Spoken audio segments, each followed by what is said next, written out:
Archivist Seln had processed membership petitions for 183 standard years, which was long enough to learn that most species arrived at the assembly vault already half in love with their own importance. The small ones came in swollen with hope. The large ones came in wrapped with escorts and old assumptions. The clever ones came in with gifts. The dangerous ones came in with lawyers. And the ones who would never make it through review generally announced themselves before the first folder touched the table. The humans did none of that. There were 3 of them, all dressed in the same quiet dark fabric that did not quite match any formal assembly cut. No guards. No ceremonial objects. No jeweled data rods heavy with status. Just one woman carrying a stack of actual paper copies in both hands as if she had decided, correctly, that paper changed how old bureaucrats behaved around an application. Her name, according to the advance file, was Ambassador Elia Marr. She stopped at the center line, bowed exactly the correct depth to the chamber, and began her introduction in senior cant. The pronunciation was wrong. Not embarrassingly wrong. Not enough for anyone kind to comment on. Just slightly off in the way words sound when someone has studied them from recordings and reference scripts rather than hearing them daily in a home where they mattered. Seln noticed that first. He always noticed effort first. It was, unfortunately, not a quality the assembly rewarded. Elia Marr continued anyway, moving from senior cant into Marathai trade, then into the clipped legal variant preferred by the census block. The transitions were careful. She had practiced. That much was obvious. Her hands did not shake, but they held the topmost folder too tightly, and every few lines her thumb pressed once against the page corner as if reminding herself that all the necessary things were still physically present and had not vanished into some procedural abyss during the walk from the embassy ring. Behind her stood the other 2 humans, a man with silver at the temples and another younger one taking notes on a slim tablet. Neither spoke. Neither interrupted. They looked like aides who had already spent years learning how to stand still while someone they respected was politely made to suffer. Elia reached the population section first. Then infrastructure. Then corridor maintenance. Then plague response in the outer dust systems. Then the list of trade lanes her species had stabilized and mapped at its own expense over the last 41 years. It was a good presentation. Seln knew a good presentation when he heard one. He had denied hundreds of them. This one was better than most because it did not beg and did not posture. It simply argued that the Union of Soul had built enough, traded enough, contained enough, and contributed enough to deserve standing at the same table where those contributions were already being consumed without acknowledgement. She was 13 minutes into the address when Delegate Marek of the Tav Council interrupted. Marek did not do this out of personal malice. That was the real poison of institutions like the Assembly. Most damage entered the world through people performing themselves correctly. Has the Soul delegation attached Form 9 Kappa with original mineral registry verification? He asked. Elia stopped. Not dramatically. Not offended. Not even visibly confused at first. She merely paused the way a careful engineer might pause after hearing a sound that did not belong in the machine she had assembled. We submitted 9 Kappa, she said. In original registry format, Marek replied. We submitted the certified copy. The code specifies original registry format. The younger aide behind her looked down at his tablet with the expression of a man discovering that he has just lost a month of sleep to a sentence that did not exist when he began losing the sleep. Elia glanced once at the folder in her hands, then back up at the chamber. We can provide the original registry version, she said. Yes, Marek said. During the open submission period. No one in the chamber moved. That was the moment Seln always watched for. Not the objection. The silence after. The place where a room full of old powers waits to see whether a smaller species will flare, plead, harden, or fracture. Anger was useful. Desperation was better. Even visible discouragement made everyone else more comfortable, because once the applicant showed pain, the chamber could classify the pain as expected administrative weather and move on. Elia Marr stood very still. Then she smiled. It was not a happy smile. Not a false one either. It was the expression of someone who had just understood the true shape of the room and decided, in the same instant, not to give it the reaction it was waiting to receive. Of course, she said. Then we'll resubmit correctly. She thanked the assembly for its time. And the worst part, the part Seln wrote down later in a private note he should not have kept, was that she meant it.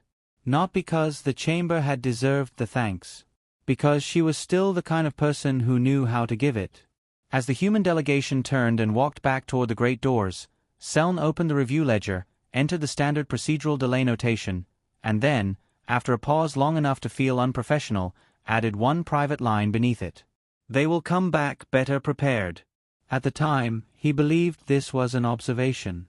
Years later, he would understand it had been the first warning. Ambassador Elia Marr returned 11 weeks later with the original registry documents. Not copies. Not certified duplicates.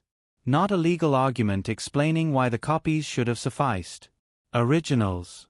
Seln knew they were originals before she set them down because no one but a species taking the process too seriously would willingly carry mineral survey sheets on bonded fiber stock across 3 transit hubs and a customs ring where moisture, mishandling, and clerical indifference conspired daily against paper dignity. The edges were protected in clear sleeves. The indexing tabs were hand-labeled. Someone in the Seoul embassy had even added translation ribbons for the sections most likely to trigger procedural dispute.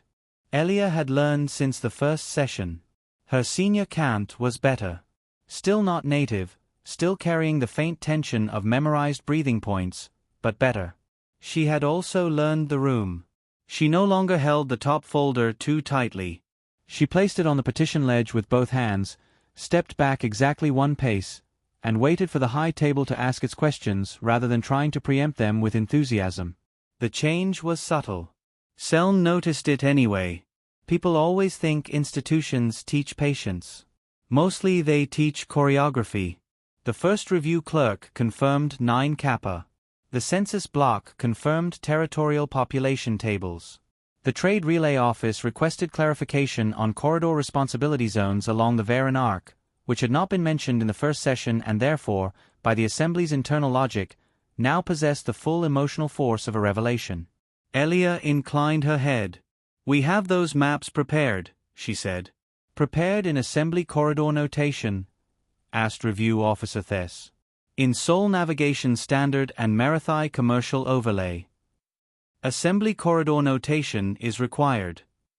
"Then we'll convert them." "Conversion must accompany original filing." Seln watched the line land. The younger human aide, the same one from the first session, though he now wore spectacles linked to an active translation lens, closed his eyes for half a second and opened them again. That was all. The older aide did not move at all. Elia smiled. Again, the real one. Not because she enjoyed the exchange. Because she had begun, perhaps, to understand that visible discouragement would only nourish the room that had created it. "Of course," she said. "Then we'll resubmit correctly." She thanked them for their time. Again. Seln added a second notation to his private file that evening. "They are adjusting faster than the system." He deleted it before sleep, which was what he usually did with thoughts that made procedure feel like a costume. The Seoul delegation returned 4 months later with the corridor maps in assembly notation. Those were accepted. Then the epidemiology office requested a co-signed biosafety annex because the humans had referenced plague containment work in 2 outer systems and any species citing public health contributions in a membership petition was required, under Revision Charter 12, to provide outbreak verification from all adjacent jurisdictions. Revision Charter 12 had been enacted 9 months earlier in response to a fungal spore crisis in a region humanity had never touched. The humans did not argue. They filed the annex request. Then they filed the corrected annex when the first one came back for using regional timestamps instead of assembly time. Then they filed the signed versions from 2 neighboring polities and a provisional statement from a third whose government had collapsed mid-certification and therefore could not, technically speaking, confirm that humanity had saved its trade stations from biological contamination. Seln processed all of it. Processed, stamped, indexed, routed. That is the danger of long service. Enough repetition and you begin mistaking your own administrative touch for weather. Papers pass through your hands. You never ask who spent 6 months assembling them or what accumulated cost is hiding in the phrase additional documentation required. A year went by. Then another. The petition thickened. New subsections appeared. Cultural integration attestations. Border dispute clarifiers. Infrastructure liability statements. Resource extraction disclosures for worlds that did not contain extractable resources but might, under aggressive interpretation, someday be found to contain them. The Seoul Embassy filed every one. Sometimes late, but late in a human way, which meant late by 2 days with an attached apology, a revised set, and 3 optional supplements no one had requested yet but someone eventually would. Seln started seeing Elia Mar outside the chamber. Not socially. Assembly life did not encourage social overlap between petitioning species and those empowered to deny them cleanly. But the sphere was full of loops and repeated corridors, and habit turns any station into a village if you survive in it long enough. He saw her in the lower archive alcove learning TARV administrative script from a child's instruction slate because adult materials assumed fluency she did not have yet. He saw her in the public hearing gallery taking notes on fisheries disputes, freight code revisions, and habitat maintenance budget votes that had nothing to do with Seoul, because she had apparently decided that if membership required understanding the machine, then she would learn the machine in all its boring sacred detail. He saw her once in the embassy market queue carrying her own supplies because the Seoul mission staff was too small to maintain proper rank insulation around errands. She nodded when she saw him. Not warmly. Not coldly. Just as if he were a known element in the same weather system. The third formal review took place 2 years and 3 months after her first appearance. By then the application file occupied an entire shelf in Petition Archive Corridor D. By then 2 committee chairs had rotated out. By then 3 procedural supplements had been added to the membership code, one of them retroactive. Elia stood at the same petition line in a different suit, gray this time, perfectly cut, less hopeful looking somehow without being less precise, and submitted the revised packet with supporting territorial maps, biosafety annexes, census certifications, relay infrastructure disclosures, and an updated declaration of cooperative intent. Review Secretary Pellis examined the file for 4 minutes. Then said, "The historical continuity statements are not in sworn sequence."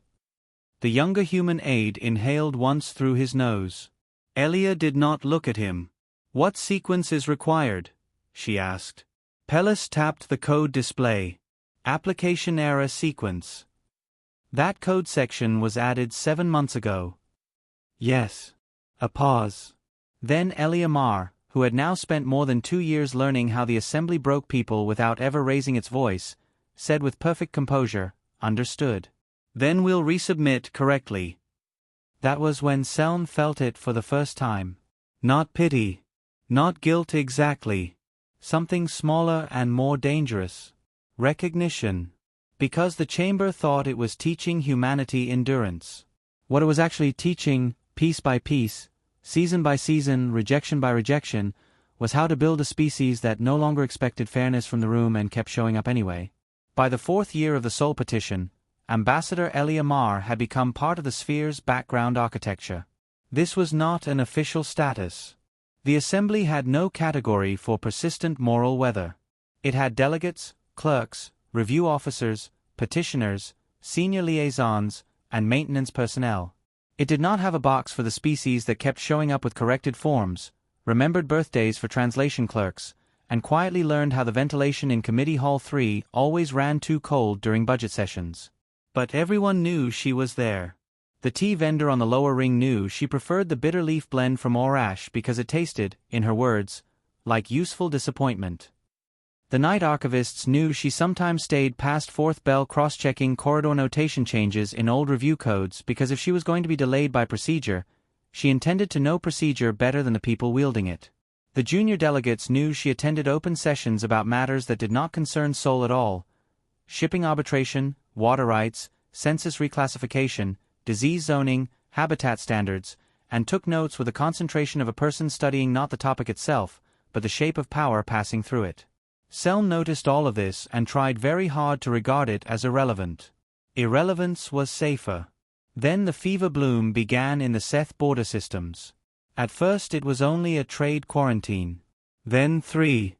Then 7 worlds restricted traffic after a spore-borne enzyme sickness started moving through agricultural ports faster than local health bureaus could classify it. The affected corridor did not touch Sol territory.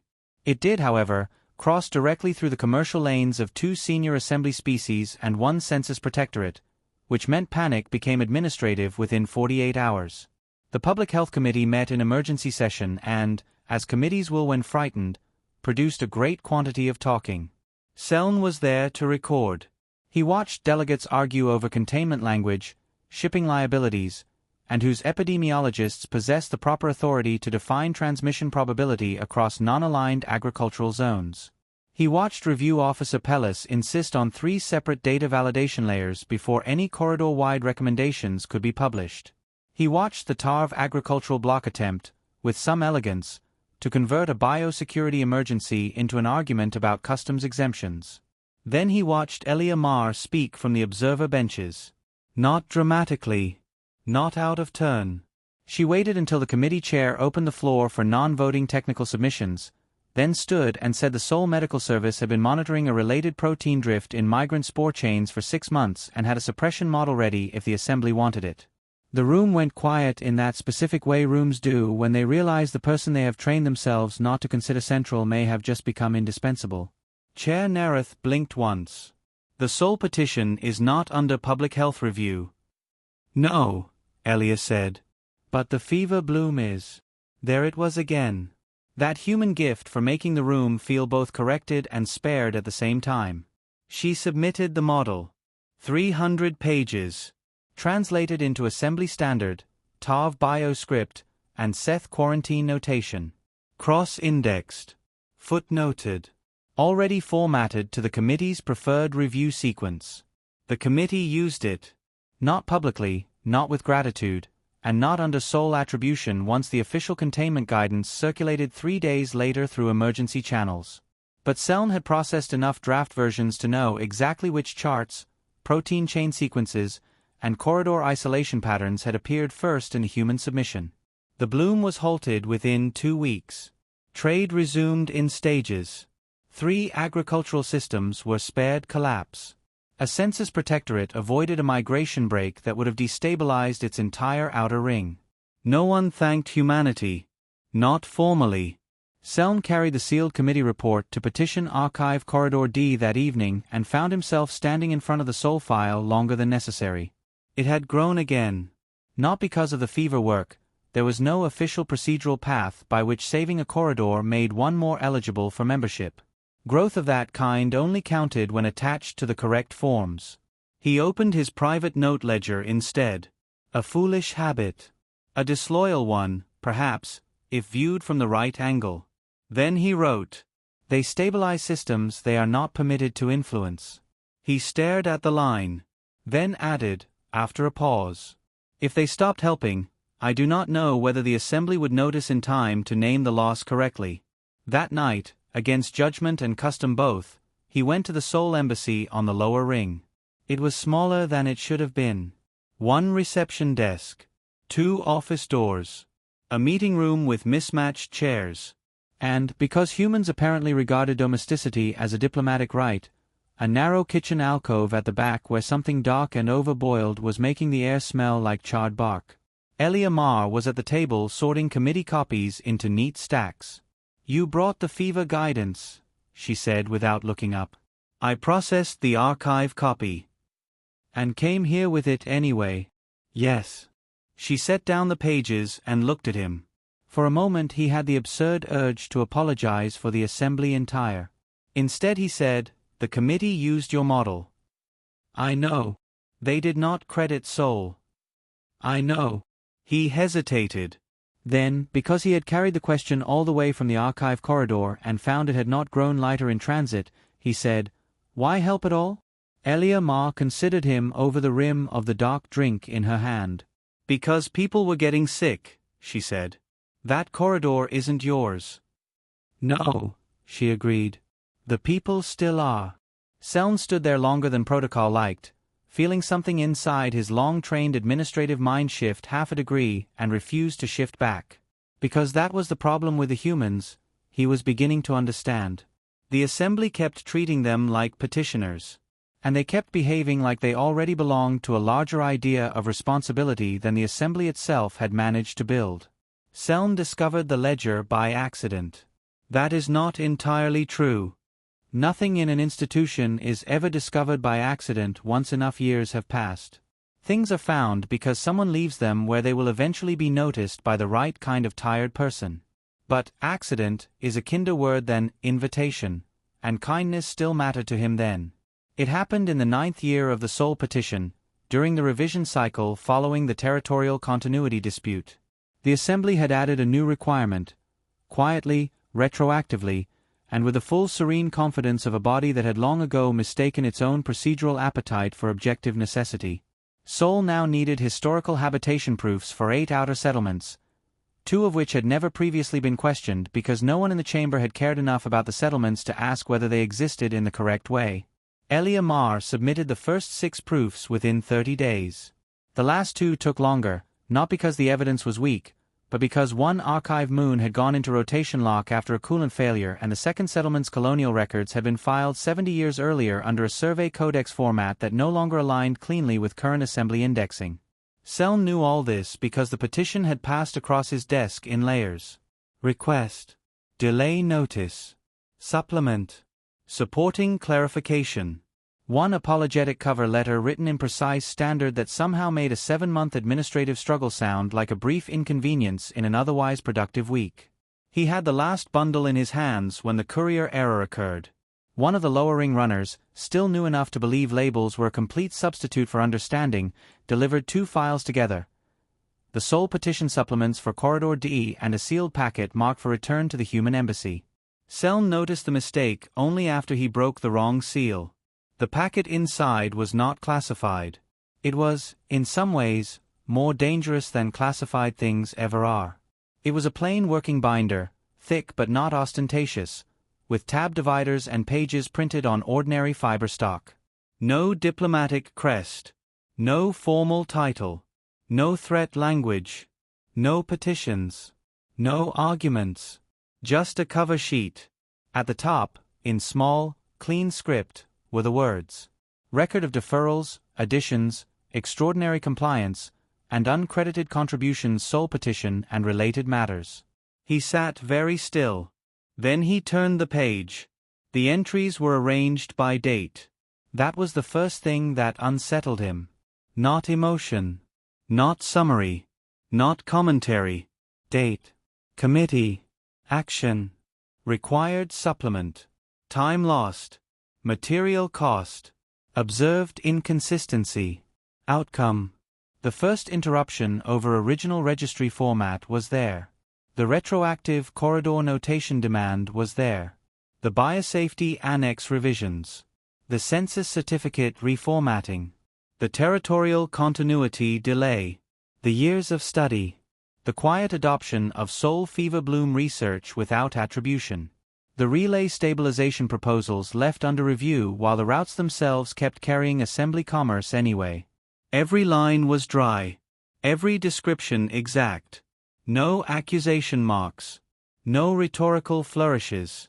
No paragraph anywhere that said, "Look what you have done to us." Which was precisely why the thing felt so heavy in his hands. Because outrage can be dismissed as posture. Pain can be categorized as regrettable. But accounting is harder to argue with, especially when the numbers are yours. He flipped farther. There were columns for embassy housing surcharges on the lower ring, translation certification fees, review cycle wait times, duplicated administrative labor, medical response deployments in non-Sol corridors, corridor beacon maintenance performed by Sol crews in zones still not legally recognized as Sol operated. He found a section titled Unreciprocated Cooperative Acts and had to put the binder down for a moment. Not because the title was dramatic. Because it wasn't. It was the kind of phrase a species invents only after long experience with disappointment that no longer needs embellishment. He picked it up again. There were no emotional notes in the margin. No private comments. No, someday, written anywhere. Only facts. Facts accumulating with the patient discipline of people who had stopped expecting the room to remember for them. The last page he read before the office door opened was an entry from 3 weeks earlier. Review Committee Session 18C Sole Petition not reached on agenda. Deferred to next administrative quarter. Embassy staff retained on station during additional delay. Associated costs absorbed. No response required. That final line was what made him close the binder. No response required. Not received. Not given. Required. As if the point of the document were no longer persuasion at all. As if the humans had passed quietly beyond the stage where the Assembly's acknowledgement was considered structurally necessary for the record to have value. When he looked up, Elia Marr was standing in the doorway. She took in the broken seal, the open binder, and Seln's hand still resting flat on the page. Then she said, very gently, "You opened the wrong file." "I did." She stepped inside and closed the office door behind her. For a moment neither of them moved. Seln had expected embarrassment, perhaps, or the brittle courtesy people use when private work has been exposed before it is ready. Elia only seemed tired. Not caught. Not angry. Tired in the way one becomes tired after building something for years without yet being certain whether it will ever need to be used. "What is it?" he asked. She looked at the binder. "A record." "That is an incomplete answer." "Yes," she said. Intentionally. He waited. At last she crossed to the desk, placed her fingertips lightly on the cover page, and said, "The Assembly keeps minutes, votes, rulings, annexes, and revisions. It records what it decides. This records what those decisions cost outside the room." Seln felt, with uncomfortable clarity, that he had just been handed the shape of the future several years before the future itself would become visible enough to name. "You expect to need this." Elia Marr was quiet for a long time. Then she said, "I expect that one day someone will ask what happened here." She took the binder back. Not protectively. Not quickly. Just with the practiced care of a person moving weight she had grown used to carrying. At the door she paused. "We're still filing the corrected continuity proofs tomorrow," she said. "In the right format." And then she left him alone with the broken seal, the empty desk space, and the first real understanding that human patience, whatever else it was, had never been passive. It had been archival. 52 years after Ambassador Elia Marr first smiled in the chamber and said they would resubmit correctly, the Assembly was still reviewing Sol's place in the Galactic Order. Not the same review, officially. There had been 6 of them. 6 generations of committees, 4 code revisions, 3 census reclassifications, 2 shifts in corridor law, 1 change in the high table seating geometry, and a total of 49 documented petition supplements attached to the original file. The file itself had become so large that Petition Archive Corridor D gave it its own shelf marker rather than force it to share with any lesser species' brief and hopeful attempt at legitimacy. The Assembly, whenever asked, described the matter as ongoing. Commander Ilian Voss had developed a very practical dislike for the word.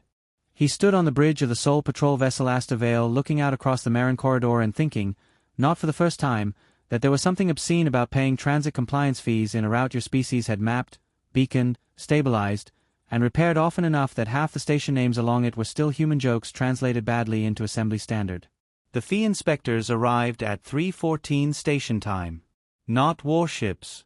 Not even customs frigates. An administrative cutter. Flat-hulled, bronze-gray, marked with the sigil of the TAV Trade Comptroller's Office and carrying the exact kind of authority that only thrives in systems where paperwork has been confused with morality for long enough to start breeding. Its lead officer appeared on the bridge screen with the mild confidence of a being who knew the law was built by people who had never expected it to be experienced from beneath. "Commander Voss," she said, "under Assembly Corridor Utilization Code, subsection 19, your vessel is currently in arrears for maintenance offset levies assessed across 37 prior transits." Ilian said, "This corridor is under petition stewardship dispute." "Yes," said the officer pleasantly. "The dispute remains under review. Then the levy is contested. Contested charges remain payable during review."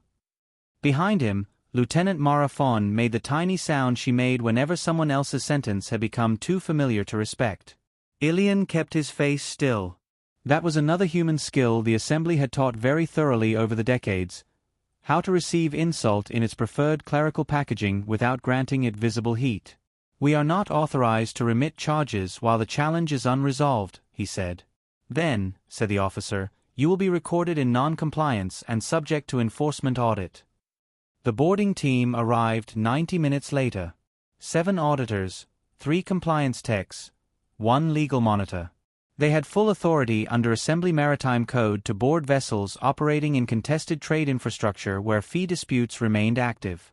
That clause had been written 14 years earlier by a committee chaired by species who did not build corridors themselves and therefore regarded maintenance as an abstract condition best monetized from afar. Ilian let them aboard. He watched them move through cargo, engine manifests, relay maintenance bays, food stores, med lockers, scanning, cataloging, indexing, cross-checking serials against transit declarations as if the issue at hand were not a civilization being built for the use of its own labor but whether Crate 13 Alpha had been logged in correct sequence at the previous way station. 43 minutes into the audit, one of the compliance techs moved past Petty Officer Lynn Sarov at the port maintenance hatch. There was room. Enough room. He did not ask her to shift. He put 2 fingers against her shoulder and moved her half a step aside with the casual economy one uses on an object that has, in one's judgment, no standing complicated enough to require courtesy. Lynn did not react. Not outwardly. She moved. She looked at the fingers on her shoulder. Then at the bulkhead in front of her. Then back to neutral. Ilian saw it. Filed it. A splinter, he thought. Small. Deep. Fresh. That night, after the auditors left and the non-compliance notice joined the other notices waiting in the legal queue, he opened the record. It had many names across departments and years. Continuance ledger. External cost archive. Supplementary deferral record. In private, most people aboard sole government vessels just called it what it was. The record. Every senior officer received access. Every embassy chief added to it. Every patrol commander eventually learned how to find their own species inside it. Ilian added the audit. Date. Corridor. Levy amount. Boarding authority invoked. Delay consequence. Personal contact incident. Nonviolent. Illustrative. He tagged the entry under administrative diminishment, ordinary category, and stared at that phrase for a while after saving it. Ordinary category. That was the real horror, perhaps. Not that the insult happened. That it fit so cleanly into a pre-existing drawer. 3 weeks later, the Saran Verge extraction began. The Verge had been colonized by sole families for 61 years, though the Assembly still classified its legal status as unresolved because 3 neighboring species had refused final corridor line recognition pending mineral survey harmonization under statutes no one outside the review committees had ever read voluntarily. The ore under the Verge mattered. That was the problem. A consortium from the Deer Compact moved in under contested resource code, landed 12 extraction towers on 2 inhabited ridge basins, and began lifting irodite by the kiloton while the people whose dead were buried in that soil filed emergency residency appeals through the same channels that had been studying them since their grandparents were young. The Assembly formed a response panel. The response panel scheduled an emergency session for 24 days later. 24 days was not emergency time. It was just the fastest pace at which the Assembly felt comfortable pretending to notice. Ilian received the first colony footage in his quarters. Excavator towers taller than municipal halls. Red dust lifting over family plots. Children standing on porch roofs watching foreign machines eat the hill where their local weather vane had stood for 40 years. He watched in silence. Then opened the record again. Added the Verge. Date. Clause invoked. Tonnage removed. Residents displaced from work zones. Projected market value. Panel delay interval. At the bottom of the entry he wrote, after a pause long enough to feel like a threshold, "The system remains fully itself." Then he sent one message to the Sovereign Office. Not marked urgent. Nothing dramatic. Just 5 words. "How much longer are we pretending?" The reply came back 4 hours later. Also 5 words. "Long enough. Finish your filings first." Ilian read that once. Then looked at the corridor map glowing over his desk, routes his people had maintained, disputes his people had obeyed, invoices his people had paid, petitions his people had submitted, all correctly, all on time, all into a system still calling the matter ongoing. For the first time in his career, the record did not feel like memory. It felt like a fuse. Director Nara Iliev had been signing transfer documents for 8 months before the Saran Verge extraction made the news cycle. That was the uncomfortable truth. Later, when the assembly delegates tried to tell the story back to themselves in ways that preserved self-respect, they preferred a cleaner sequence. They wanted cause and effect. A visible injury, a burst of outrage, a dramatic council session in which humanity finally lost patience and chose retaliation. But bureaucracies love that story because it keeps the bureaucracy at the center of the timeline. In reality, the answer had started long before the latest insult became public enough to be useful. Nara's office on Seoul Central looked out over the old river district where cranes had been rebuilding the same section of city for 17 years because humans, once given a functioning design, inevitably began improving it before they had finished admiring it. Her desk was plain, her tea usually cold by the time she remembered it, and the stack of folders waiting for signature had titles so dull that no species in the assembly would have read them twice. That was part of the elegance. Marin Corridor Maintenance Transition, Phase 2. Colonial Support Mobility Framework, Verge Basin Region. Non-essential diplomatic presence consolidation, Outer Ring embassies. Legacy technical format preservation and handover conditions. Transit obligation review under conditional access dispute. Nothing about those names sounded like history. That was because history is rarely labeled honestly while it is still being built. Her deputy, Tomas Aaron, stood by the window with a data slate and the expression of a man who had spent too many months helping organize something morally necessary and still felt the friction of the method every morning. Verge Family Relocation Update, he said. 2 more districts signed voluntary departure agreements. 3 are still resisting. Nara signed the current page before answering. Support packages? Expanded. Housing, transport, land grants, equipment replacement, long-term income stabilization. Then keep expanding them. He nodded, but did not leave. She looked up. You want to argue again? I want to ask whether we still call it voluntary when the real reason stays classified. There it was. The ethical wound at the center of the whole thing. The Verge families were being told the truth in pieces. That relocation support was available. That instability was increasing. That the old protections were unreliable. That future risk was rising. That leaving now would be easier than leaving later. All true. What they were not being told yet was that they were also being moved off contested worlds before the galaxy made those worlds the center of something much larger. Nara set down her pen.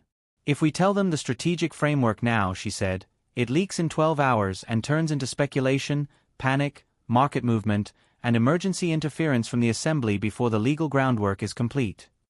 That doesn't make it feel cleaner. No, she said. It only makes it survivable. Tomas absorbed that without liking it. No one intelligent liked this part. That was another thing later historians often smoothed out too much. They liked to write as if humanity had moved from injury to clarity in one beautiful line. In reality, clarity still scraped when applied to living people. The difference was that after long enough, one learns there are forms of discomfort that prevent much worse forms of loss. Where are we on the corridor transfer packets? She asked. He checked the slate. All 17 stations documented. Full maintenance histories attached. Training modules attached. Failure trees attached. Proprietary format retention confirmed. Readable only through licensed interpretive software? Yes. Licensing status? He looked at her over the slate then, and despite everything a small smile broke through. Pending review, he said. That made her smile too, though only briefly. Because that was the heart of it. The assembly had spent 2 centuries teaching humanity the weight of every phrase it used carelessly. Under consideration, pending review, awaiting committee action, subject to procedural delay, additional certification required, resubmission during next filing window. And now, at last, those phrases had stopped being wounds and become tools. Not forged in anger. Refined in repetition. By the time Commander Ilian Voss sent his message from the Aster Vale asking how much longer humanity intended to pretend, the pretending was already over. Only the visibility remained under schedule. That evening Nara opened the Central Coordination Board. Embassy leave requests across assembly space were staged in 7 waves. Infrastructure handover filings were timed against corridor traffic density so that delays would be legal before they were alarming. Membership code cross-references had been indexed against every clause concerning alternative diplomatic frameworks if standing review became structurally indefinite. Restitution models for disputed extraction zones were already written. Outreach channels to smaller petitioning species had been drafted but not yet opened. And the legal office had spent 4 years verifying that every withdrawal, every suspension of service, every transfer of obligation, and every refusal to continue subsidizing a hostile framework could be justified in the Assembly's own language. That last part mattered most. The galaxy expected rebellion to be noisy. It had no real defense against compliance turned inside out. Tomas lingered by the door after the last signatures were complete. "When do the embassies move?" he asked. "Phase 1 begins in 19 days. All at once. Within 11 minutes. He let out a quiet breath. "That's going to scare them." "Yes. That the point." Nara considered that. Then said, "No. The point is that for once they won't mistake coordination for emotion." He nodded slowly. Because that had always been the problem with the Assembly's reading of humanity. It mistook visible calm for passivity, visible gratitude for surrender, visible patience for inactivity. It never learned to ask what humans were doing while they were being still. Nara looked back at the board. Every corridor line, every embassy phase, every transfer packet, every properly filed document, every harmless-looking title attached to a change large enough to make an old order suddenly aware of its own dependence. The response, she thought, would look sudden only to people who had never respected the quiet years. She signed the last page in the stack and stamped it for release to the next office in sequence.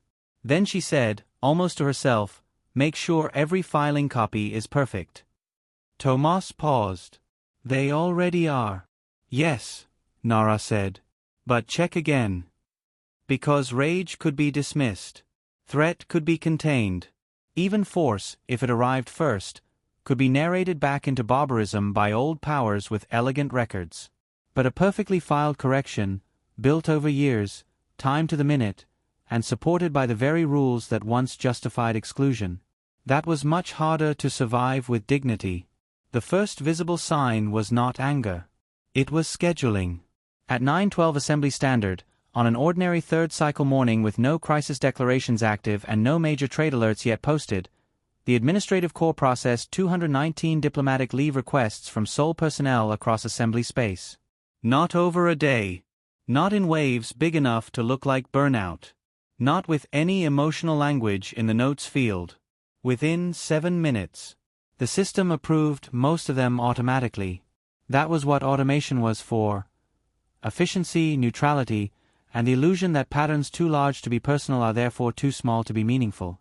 Junior clerk Avon Task was the one who noticed. 3 years out of records training, still young enough to believe that recurrence deserved attention even when senior people were tired, she flagged the request cluster and sent it upward with a soft anomaly marker. Her supervisor returned it with the comment, "Seasonal convergence not uncommon. No action required." Avon archived the flag anyway. By then the embassies were already moving. They did not announce closures. They did not make speeches. They did not issue indignation briefings or leak dramatic memoranda to trade press channels. They filed departure leave correctly. They completed active obligations. They cleaned desks. They transferred non-essential local functions into dormant administrative status. They left note packets for current contacts written in the local style each station preferred. The Seoul Cultural Office on Verex left its interspecies arts grants fully paid through the quarter. The Seoul Medical Liaison Ring at Jeth forwarded every live disease monitoring channel to the interim public health desk with indexed continuity notes. The lower embassy kitchens were emptied, cleaned, and sealed with inventory sheets so thorough that some assembly staff later confessed the quiet precision of the departures frightened them more than any protest would have. Because protest still flatters the system by admitting the system deserves an audience. This did not. It felt like a contractor withdrawing service from a building whose owners had mistaken politeness for obligation. The corridor transfers followed 3 weeks later. 17 relay stations in the Marin line. 9 navigation spines in the outer freight arcs. 12 maintenance clusters tied to long-haul beacon correction and drift harmonics. All of them human-built. All of them maintained for decades under contracts the assembly had never bothered rereading because the maintenance had always been done, the lights had always stayed on, and the ships had always arrived close enough to schedule that delay felt theoretical. Now the transfer packets arrived in full. Documentation histories. Failure trees. Part replacement ledgers. Calibration schedules. Training guides. Emergency override procedures. Licensing references. Clause citations. Every packet impeccable. That was the part that broke people first. If the documents had been sloppy, the assembly could have told itself a reassuring story about emotional withdrawal and administrative irresponsibility. But the filings were beautiful. Cross-indexed. Timed properly. Legally flawless. Written in exactly the sort of procedural dialect the assembly had spent 200 years demanding from species it did not fully respect. The Sketh Infrastructure Bureau took over Station Marin, 7-1. A minor relay. Low traffic. Good place, they thought, to prove the transfer would be manageable. Their engineers arrived with 6 carts of tools, 2 legal observers, and enough confidence to fill a docking ring. They were met by the station's departing human maintenance chief, who handed over a sealed archive spindle, wished them luck, and left on the next shuttle without visible satisfaction. The new engineers opened the spindle 3 hours later and discovered that the station's maintenance architecture was documented in a proprietary Sol technical markup created 40 years earlier for machine-readable relay logic compression. The manuals were complete. The diagrams were accurate. The training modules were attached. And none of it could be properly parsed without the interpretive software license maintained, until that morning, under the Sol Corridor Technical Office. The software was available, of course, by request. Request processing time was currently 60 days. The Sketh chief engineer sent an urgent inquiry to the Sol Technical Office and received, 11 minutes later, a courteous acknowledgement. Your request has been received and entered for review. By the time stations 8 through 12 transferred, urgency had stopped helping. The problem spread the way all infrastructural truths spread, quietly at first, then through shipping delays, then through money. Half the relay array functioned well enough under superficial management. A quarter functioned unpredictably. The remaining stations did exactly what neglected complex systems do when handed to people who possess legal ownership and inadequate intimacy. They continued running until the first non-obvious failure, then became educational. Freight began arriving 6 hours late. Then 14. Then not at all. Repair queues backed into customs rings. Insurance rates climbed. The TAV grain syndicates started shouting. The Marathai fuel exchanges began buying futures against corridor uncertainty. 3 mid-rim polities that had never cared how the Marin line stayed alive suddenly discovered, with enormous resentment, that their economies had been quietly resting on human technical attention for longer than any of them had thought to calculate. In the assembly chambers, the first serious questions finally began. Why were the transfers legal? Why had no one understood the dependency structure? Why was the software still unavailable? Why had the contracts been written that way? Why had no one read the contracts? Why had the humans filed every part of this perfectly? That last question was the one with teeth. Because it implied intent deeper than frustration. Vel archivist Seln received the anonymous document 2 days after Marin 11 dropped to half capacity and locked 8 cargo spines in sequence behind a calibration mismatch no Sketh engineering team could clear without the withheld parser. No sender. No subject line. No explanation. Just a file deposited into his private archive queue at 6 o'clock sharp. He opened it and understood immediately what he was looking at. Not because he had seen the full record before. He had not. But because he recognized the syntax of it the way one recognizes handwriting glimpsed years earlier and never forgotten. Date. Action. Cost. Deferral. Outcome. The same quiet structure. The same refusal of drama. The same total faith that accumulation, if preserved precisely enough, eventually becomes undeniable. He read through breakfast and did not taste any of it. He cancelled 2 review meetings and a census harmonization session he had not missed in 41 years. He read the first interruption over original registry format.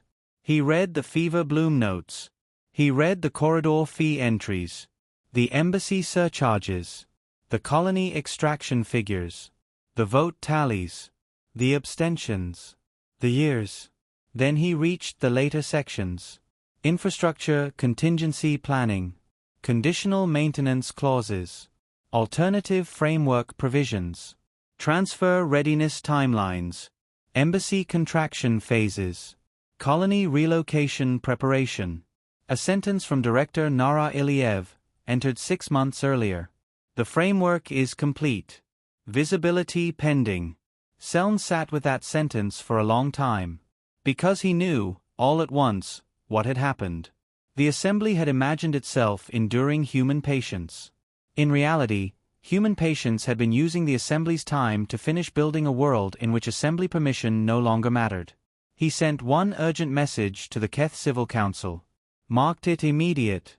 Then another to the senior review table. Then a third to a junior assistant asking for every pending sole petition file, every corridor contract revision, and every committee note concerning provisional review status over the last 80 years. His staff had never seen him move that quickly. None of it was quick enough. Because the real strike had already happened. Not the leave requests. Not the relay failures. Not even the sudden gaps in the embassy ring where human offices had once gone on smiling through insult and tea invitations. The real strike was that the old system had just been forced to discover the full cost of everything it had trained itself not to notice. The labor, the attention, the maintenance, the fluency, the clerical perfection, the willingness to keep carrying weight for a structure that did not call it weight because it had never imagined losing it. Outside the archive window, cargo lights stacked in slow holding patterns above the Marin approach lanes. Ships waiting. Markets tightening. Message traffic spiking. Seln looked at the queue, then back at the record. For the first time in his very long life, administrative absence sounded louder to him than war. The fleet entered the verge at 6 o'clock Assembly Standard. Not 5:58. Not 6:03. Not inside the usual generous uncertainty band that folded space navigation allowed every species to pretend was precision. Exactly 6 o'clock. That was the first thing the Deer Extraction Command noticed, and because military minds are built to respect timing long before they understand meaning, it unsettled them more deeply than the ship count did. The second thing they noticed was the count. Not one punitive squadron. Not a dramatic assault wing arranged for intimidation theater. A full Sol operations lattice, spread across the outer basin approaches in layered formation, each ship holding exactly where it needed to be as if someone had laid a transparent geometric frame over the system months earlier and simply waited until the right morning to make it visible. On the bridge of the Sol flagship Civic Meridian, Admiral Turin Vale stood with both hands behind his back and watched the Deer fleet begin mobilizing on the forward display. He was not smiling. No one on the bridge was. That mattered. There is a kind of satisfaction people expect from power when it finally chooses to reveal itself. Triumph. Vindication. Rage given shape. But the mood aboard the Meridian was closer to engineering than emotion. Calm voices. Exact intervals. Quiet acknowledgements. Officers reading out status lines with the tone of people who had reached the point in a long calculation where the answer was now visible and therefore required less drama than care. Deer launch response in motion, said Tactical Officer San Moore, 412 hulls lifting. Forward armature concentration higher than projected. Vale nodded once. They still believe numbers are the argument. They've believed that for a century, Moore said. Then let's not humiliate them with novelty. Only with facts. That, I suspect, was the most human sentence spoken in that system all day. The Deer commander transmitted first. His image appeared on the central screen in bronze command armor, crest rings flared, expression sharpened to the formal certainty species adopt when they think history is about to confirm their worldview. "This is sovereign deer extraction space," he said. "Your fleet is in violation of active commercial authority and disputed territory stabilization law. Withdraw immediately or be treated as hostile." Admiral Vale listened without interruption. Then he opened a channel and replied with 3 sentences. "We are here.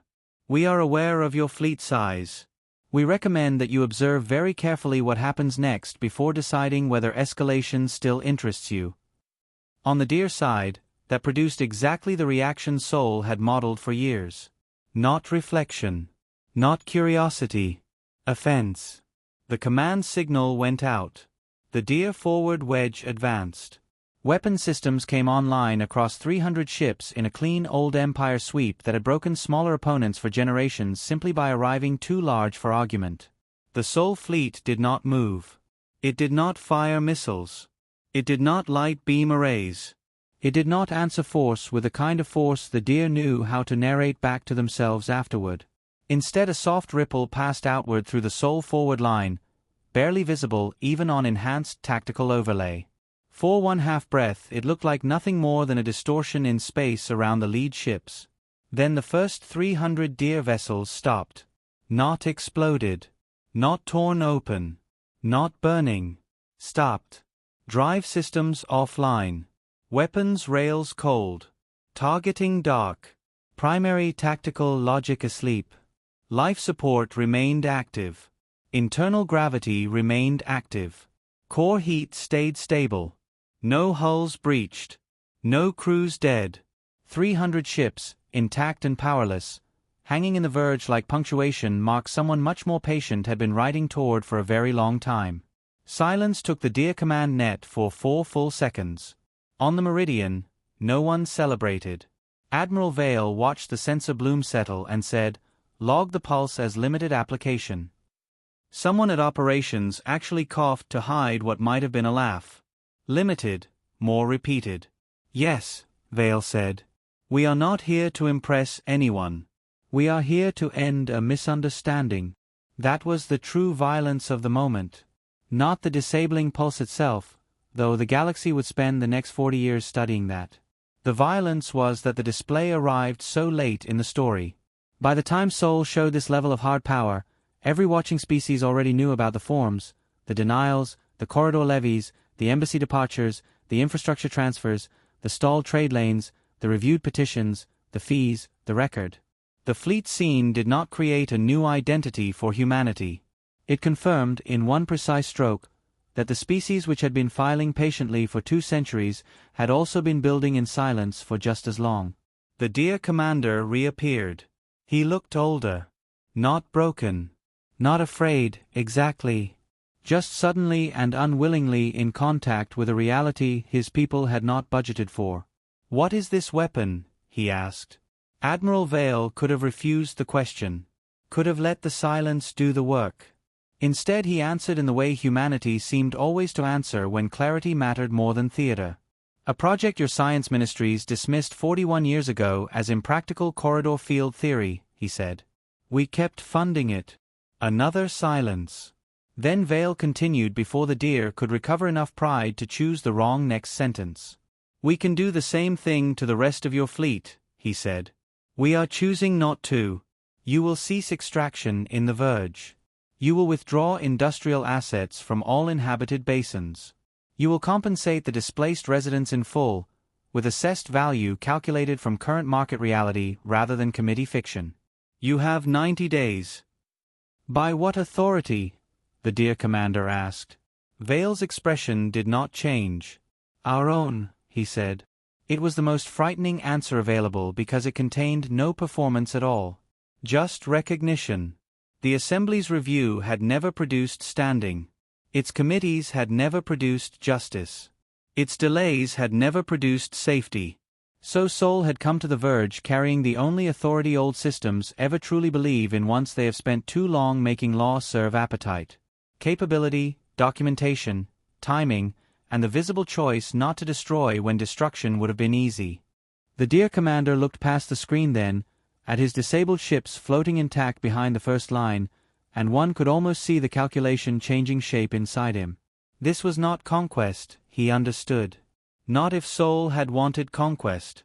This was something worse for old powers and better for everyone else. Correction.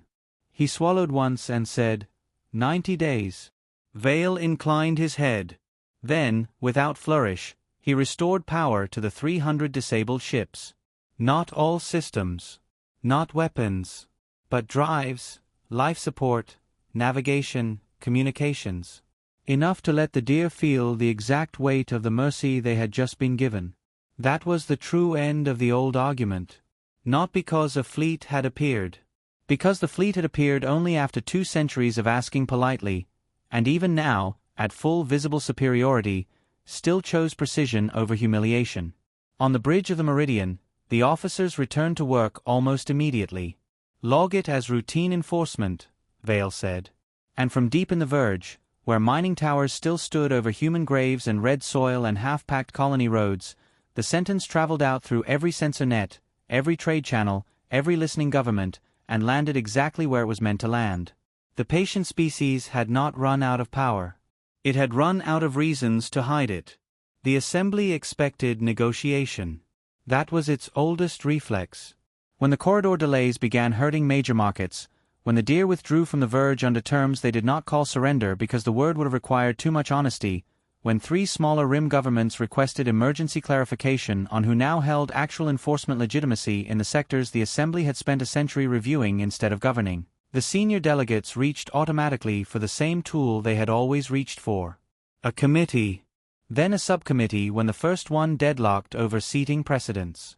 Then a draft framework for interstitial reconciliation review, which was the kind of phrase institutions create when they need language vague enough to buy time and respectable enough to call the purchase responsible. Nara Iliev read the framework in silence. Not in anger. That had burned down years ago and been repurposed into something more useful. She sat at her desk on Seoul Central, one hand flat against the top page, and let her eyes move over the familiar architecture. Temporary consultative authority, provisional phased restoration, delegated corridor exception review, expedited petition reconsideration. Reconsideration. There it was. The old poison wearing a fresh jacket. Her deputy Tomas stood by the window with the same expression he had worn 8 months earlier when he first began understanding the difference between a response and a replacement. They want to reopen the process, he said. No, Nara said. They want to survive it. Tomas was quiet for a moment. Then, will we answer? She looked down at the document again. The thing about long mistreatment, if survived without self-erasure, is that eventually you stop craving apology in the shape your abuser finds easiest to offer. The Assembly still imagined the wound as exclusion. It still believed the central human desire must be access to the old chamber, recognition under the old rules, legitimacy granted back downward from the people who had withheld it. It had not yet understood the scale of what had changed. Nara picked up her pen. Schedule the notifications, she said. 3 days later she walked into the Assembly for the first time in almost 4 years. No aides. No display screen. No petition folders stacked to respectful height. No careful speech translated into the chamber's preferred hierarchies. Just one document packet 11 pages long and a gray coat cut so cleanly it refused ornament. The chamber noticed immediately. Human absence had become a structural feature over the last years, and features are hardest to see precisely when they have been present long enough to be mistaken for inevitability. The return of a single human body to the central floor made the old hall feel suddenly smaller, as if it had been measured incorrectly for decades and was only now discovering the error. Nara stopped at the speaking line. Delegates leaned forward. Clerks adjusted pads. 2 junior review staff in the upper gallery actually stood before remembering themselves and sitting down again. She placed the packet in the submission tray. Then said, "The Sovereign Office is filing formal notice that the Assembly framework has been reviewed and found structurally insufficient for equitable interspecies governance." Silence. A senior TAV delegate recovered first. "This chamber has not ruled on your standing to issue." Nara turned her head just enough to stop him without anything so impolite as force. "No," she said. This chamber has ruled on our standing for 200 years. This is not an appeal. The sentence landed like metal set carefully on stone. She continued. Effective 60 days from filing, the Seoul Civic Union and associated signatories will open the Meridian Forum.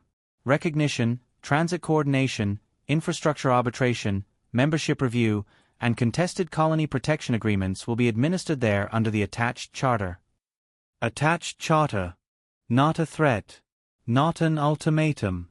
A completed design. The packet in the tray contained a 23-seat governance structure, weighted protections for minor polities, emergency review ceilings measured in days instead of years, corridor stewardship based on maintained labor rather than inherited political appetite, and one short clause stating that no delegation may interrupt another delegation's initial address for any reason except verified medical emergency or active lethal threat. The interruption ban had a formal name. The Ma Provision. Not Elia Oae. Not because the name mattered for nostalgia. Because systems remember differently when memory is written into their rules. A Keth delegate, old enough to have been present for the early Seoul filings, though not old enough to carry the guilt as visibly as Seln did, said, "You are proposing a rival institution." Nara folded her hands. "No," she said. "We are announcing a functional one." That was the moment the room split in two. Not physically. Morally. There were those who heard arrogance. And those who, perhaps for the first time in their lives, heard relief. Because the assembly had trained everyone under it, especially the small species, to believe that delay was the natural cost of being minor in a galaxy structured by old powers. Now, all at once, another possibility was standing in front of them. A system designed by the species that had experienced every delay, documented every deferral, and chosen to build from the injury instead of merely escaping it. By the time Nara left the hall, the first private messages had already started moving. The Breath Cultural Ministry requested a preliminary observer seat. 2 census edge polities whose petitions had been under characterization study for 19 and 27 years respectively submitted questions about Meridian review timelines. A mining protectorate on the far rim asked whether forum membership required recognized military standing. The answer they received 11 minutes later was 1 sentence long. No. It requires presence, contribution, and a completed file. That line traveled faster than anything in the old assembly ever had. Within a week, 3 species signaled intent to attend the opening charter session. Within 2 weeks, 6 more requested documentation. Within a month, the first old system delegates quietly began asking whether the Meridian Forum permitted non-founding observer placement. Nara approved the observer protocol herself. No head table. No senior side. No ranking order by war tonnage, wealth stock, or age of species. Just a circle and enough chairs for everyone who had learned the hard way that being asked to wait indefinitely is not the same thing as being governed. Far out in the Marin corridor, the beacons kept blinking on their steady old intervals. And for the first time in 200 years, the question was no longer whether humanity would someday be granted a seat. It was who else was going to ask them for one. Archivist Seln attended the opening of the Meridian Forum from the observer ring because that was where old men with long histories and inconvenient consciences were usually placed when new worlds were being made without them. He did not object. Objection had been one of the Assembly's favorite habits. It had objected to urgency, to standing, to maps, to plague reports, to continuity proofs, to corridor claims, to the simple repeated fact of humans arriving prepared and asking in good faith to be treated as if good faith had weight. The Meridian Forum objected less and worked faster. This, Seln had learned, was not an accident. It was a design philosophy. The chamber itself was smaller than the old assembly hall and somehow grander for refusing grandeur. No raised high table. No senior dais. No bone chairs cut from dead celestial monuments to prove continuity with old power. Just a circular room, 23 seats, equal sightlines, acoustic panels tuned so no delegation needed to strain to hear another, and on the wall behind the central line, in 12 languages and 1 symbolic script for the non-verbal species, a single rule. Every first address will be heard in full. Below it, in smaller letters, the Ma Provision. Elia Mar had been dead 12 years. Seln knew because he had checked. Of course he had checked. There are some names a person carries privately for so long that eventually they become structural. Not memory exactly. More like a pressure point in the self around which later understanding has to organize. Her granddaughter was present in the observer ring that day. Not a diplomat. A physician from the Varen clinics, according to the seating registry. She wore a dark blue jacket, a yellow and white pin on the lapel, and when the first petitioning species was invited to speak without interruption, she pressed one hand flat against her mouth and looked down for a moment as if steadying something that had arrived too late to be simple. The petitioning species were the Talari. Category 4 under the old assembly. Peripheral. Economically minor. Population dispersed over cold outer settlements nobody in the former high chamber had ever thought worth rushing a file for. Their representative stepped to the central line with a folder that was visibly too full and the unmistakable expression of someone prepared, practiced, and half certain the room would still find a way to stop her before the second page. No one did. She spoke for 18 uninterrupted minutes. At minute 7 Seln realized his hands had closed into fists against the rail and consciously released them, embarrassed even there, even now, by how deeply the old expectation of injury had lodged in him. The Talari delegate finished. No interruption. No form challenge. No review clerk raising a procedural finger to ask whether the wrong annex had been filed in obsolete sequence under a code revision written 3 months after the application began. When she was done, Chair Nara Iliev, Chair now, not Director. Titles changed when structures did, simply said, "Thank you. Your file is complete. Initial review timing is 6 days. 6 days. In the old assembly, 6 days was how long it took to confirm receipt of a correctly stapled supplement. The room did not applaud. This was not that kind of institution. But something moved through it anyway, a quiet collective recalibration, the soundless recognition of people seeing a system behave as if urgency and dignity might not be enemies after all. Seln left before the third case was heard. Not because he disapproved. Because he found, to his private embarrassment, that he could not remain perfectly composed through the whole thing. He went instead to the memorial room in the east corridor. Humanity had built it into the structure without ceremony. No bronze statuary. No victory mural.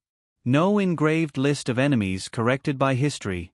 Just a smaller circular chamber, 23 chairs, and on the far wall the first line of the first petition. We request with respect and good faith the opportunity to contribute. Below that, in smaller script, they asked politely until politeness was no longer enough. Everything after was earned. Seln stood there alone for a long time. Then he sat. One chair among 23. For the first time in his 183 years of filing, indexing, routing, stamping, and correctly processing the ordinary machinery of exclusion, he allowed himself to name the precise shape of his failure. He had not been cruel. That was what made it difficult.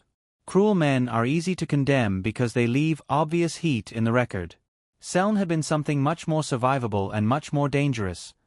Procedural, reasonable, diligent, tired, efficient, professional. He had done exactly what the structure asked and had mistaken that obedience for neutrality. He thought of Eliamar in the old chamber. The too carefully pressed suit. The almost correct pronunciation. The smile after the interruption. Then years later, the record in his hands. Date. Action. Cost. Outcome. He had once believed the humans were being patient. Later he believed they were enduring. Now, at last, he understood the truth. They had been constructing. Constructing files. Constructing memory. Constructing corridor networks. Constructing alternatives. Constructing a point in the future from which the old world would become optional. Patience, held long enough by a species that keeps building while it is denied, is not softness. It is architecture. When Seln returned home that evening, he opened a new document instead of his old private notes. He titled it, "For the archivists who come after me." Then he began to write. Not apologies. Not exactly. Instructions. He wrote, "When a small species submits perfect forms 3 times in a row, do not ask what it still lacks. Ask what it has already learned about you. When a polity keeps helping systems that do not admit it, do not call that obedience. Call it capacity. When a people smile and thank you and return next cycle better prepared, do not assume they are waiting to be accepted. Look at what they are building while they are being delayed. Read every ledger as if one day it may become law. And when stillness sits in front of you without complaint, do not mistake it for surrender. He stopped there. Looked out his window.